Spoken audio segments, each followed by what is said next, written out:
welcome back to Opinionated Mare.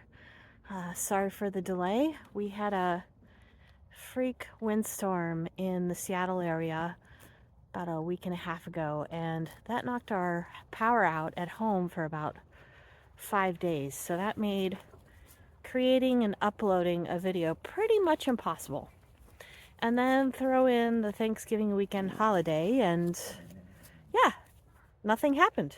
So, I'm here with Luke, obviously, just to give a quick update on his surgery, which he had a week and a half ago. So the surgery went as expected.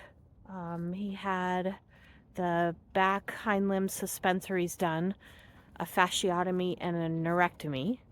In layman's terms, because I still am not a vet, nor do I play one on TV, he had some of the fascia removed that was over the top of the suspensory to allow more room in the channel. So the neurectomy piece is pretty straightforward and very typical for this surgery. The surgery is done more frequently in Europe than here, and the research shows that if the fasciotomy is done in conjunction with the neurectomy, there is a bigger chance for success.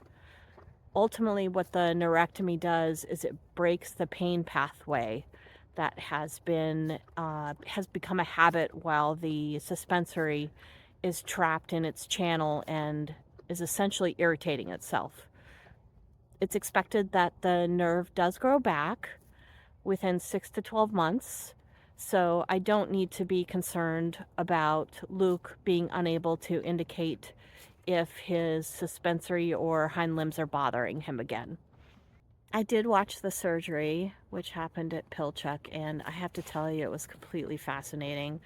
I didn't get to see much of the actual surgery, but I did get to see the mechanics of how they operate on a horse's hind legs. It was mind-blowing. I couldn't even anticipate what to expect.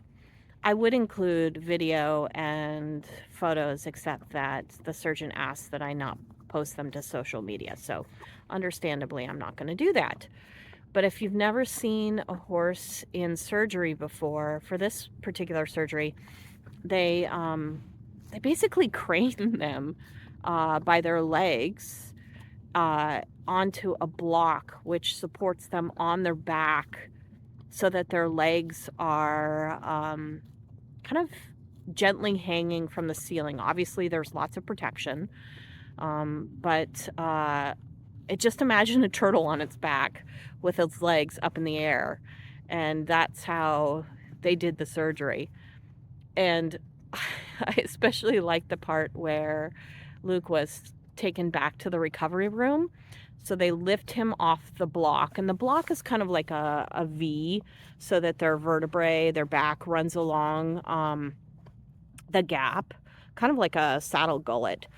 And they lift him up by his legs off of the surgery block, and then they basically just suspend him and pull him to the recovery room, where they gently lower him on his back, and then he's put on his side, so that when he wakes up from the anesthesia, that he's able to then get up comfortably without hurting himself.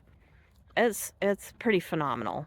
I showed the video to my kids, and we all I actually have shown the video to several people. So sorry, friends, this is what happens when you're a friend of someone who is fascinated by kind of weird things. So yeah, I'd highly recommend watching a surgery if you can. Hopefully it's not your own horse.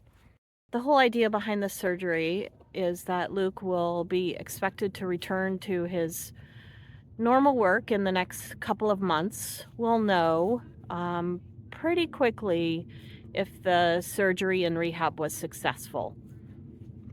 Thanks to the beauty of cocktails, Luke has been, oh, look at him. He's like, yes, hi. He's been a really, really good patient, which is a big relief considering he's an off-the-track thoroughbred that basically had a job for his entire life. this horse is never going to be a great pasture puff. So we're up to 10 minutes of walking twice a day. And hopefully if the healing continues to go as expected, he's checking out the mares. The mares are on the move.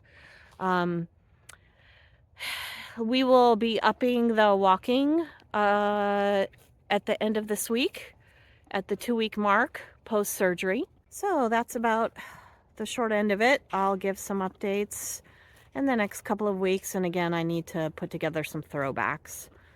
I'm really impressed with my horse that we just did the outdoor arena for our 10-minute walk, and he was not reactive. He was a really good boy and appreciated all the snacks that I brought to him for being a good boy and not losing his mind and levitating off the ground. So I hope everybody is enjoying the beginning of December. How is that possible? But until next time, have a great ride.